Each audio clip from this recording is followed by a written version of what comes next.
Ndugu wanahabari, tunayo heshima kubwa kuja mbele zenu na mbele za Watanzania,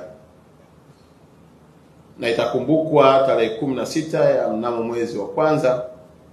Daktari Samia Suluhu Hassan alituma ujumbe maalum kwenda kwa rais wa CAF ndugu yetu Msepe, ikiwa ni sehemu ya kutambua mchango mkubwa ambao anatoa kwa mpira wetu wa miguu barani Afrika na kwa namna ambavyo amechagiza kuinua vipaji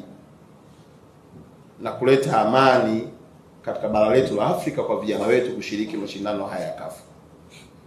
Ujumbe huo maalum yalikuwepo mambo mengi mahususi. Moja wapo kubwa ni Daktari Samia Suluhu Hassan, Rais wa Jamhuri ya Muungano wa Tanzania, kumwonyesha rais wa CAF namna gani yuko tayari kuwekeza kwa gharama yoyote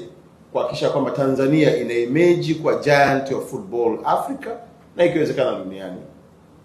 Mashirikiano haya yalitupa nafasi ya kukutana na rais wa mpira wa shirikisho letu ndugu yetu Msepe,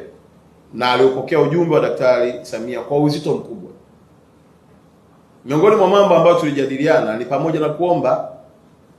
CAF kuwa inafanya mikutano yake ya mwaka ndani ya nchi yetu ya Tanzania.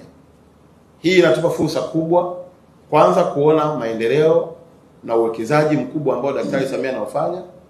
na hivi karibuni mtaona kwa takwimu ya hivi viwanja vinavyojengwa Arusha, Dodoma, hapa mabadiliko ya Dar es Salaam, hivi viwanja vya mazoezi takriban almost tunaongelea trilioni 1.276, na hapo hatujaongelea miundombinu inayokwenda kuzunguka hivyo viwanja kuwezesha mashabiki na wachezaji kuingia katika maeneo haya muhimu. Rais wa CAF ndugu yetu Msepe amelizia kuja kufanya mkutano wake wa kamati tendaji hapa nchini Tanzania jijini Dar es Salaam, na leo tunavyoongea tarehe 9 timu yake ya secretariat inaanza kuingia katika jiji letu la Dar es Salaam na tarehe 10, na mkutano wao huu utafanyika tarehe 13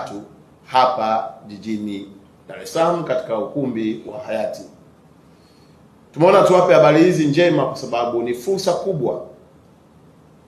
lakini pia ni diplomasia iliyojengwa na Daktari Samia Suluhu Hassan na kuiwezesha Afrika kuiona Tanzania ni moja ya nchi salama na yenye mchango mkubwa katika sekta ya mpira wa miguu, na kufikia hatua ya kuamua kuja kufanya mkutano wa kamati tendaji katika mji wetu wa Dar es Salaam, ikiwa ni sehemu ya utendaji na upitiaji wa mambo yao na mipango yote ya michezo ya Afrika nzima kwa mwaka 2026. Habari hizi ni njema kwa sababu pia viongozi hawa watapata nafasi ya kupata taarifa ya maendeleo tulionayo na hatimaye kutoa kauli juu ya nini kitaendelea kufanyika ndani ya nchi yetu ya Tanzania.